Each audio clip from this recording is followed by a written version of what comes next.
भिवंडी येथे राहणारी गरोदर महिला आपल्या माहेरी वाडा तालुक्यात प्रसूती दरम्यान थांबली होती. मात्र त्रास जाणवत असल्याने तिच्या नातेवाईकांनी वाडा ग्रामीण रुग्णालयात तपासणीसाठी नेली असता तेथील रुग्णालयाच्या कर्मचाऱ्यांनी आणि अधिकाऱ्यांनी इतर ठिकाणी जाण्यास सांगितले. यामुळे तिला इतर ठिकाणी नेत असताना रस्त्यातच महिलेची प्रसूती झाली.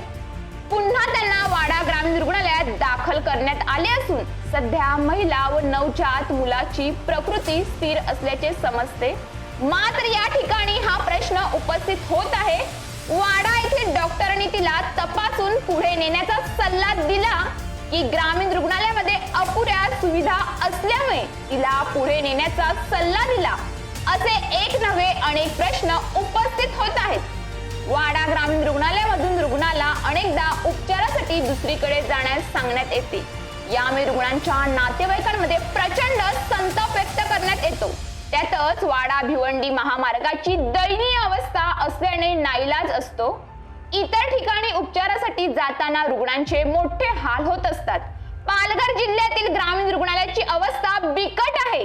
प्रत्येक वेळी ग्रामीण रुग्णालयामध्ये रुग्णांना नेले जाते तेव्हा ग्रामीण रुग्णालयाचा एकच प्रश्न असतो, त्यांना इतर दवाखान्यात घेऊन जा.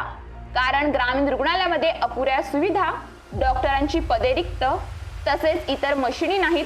अशा अनेक गोष्टींमुळे ग्रामीण रुग्णालयातले डॉक्टर हे इतर दवाखान्यामध्ये जाण्यासाठी रुग्णांना सल्ला देतात. एखाद्या वेळी रुग्णाला इतर दवाखान्यामध्ये घेऊन जात असताना एखादी दुर्दैवी घटना नेहमीच होत असते. तरीही याचे गांभीर्य शासनाला अजूनही नाही. कारण ग्रामीण रुग्णालयामध्ये सर्वसामान्य लोक, गरीब लोक उपचारासाठी जात असतात. म्हणून या दवाखान्याची अवस्था दयनीय आहे.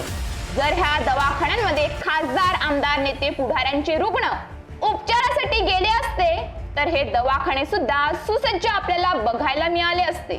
तर ग्रामीण रुग्णालयाची अवस्था कधी सुधारेल हा प्रश्न उपस्थित होत आहे.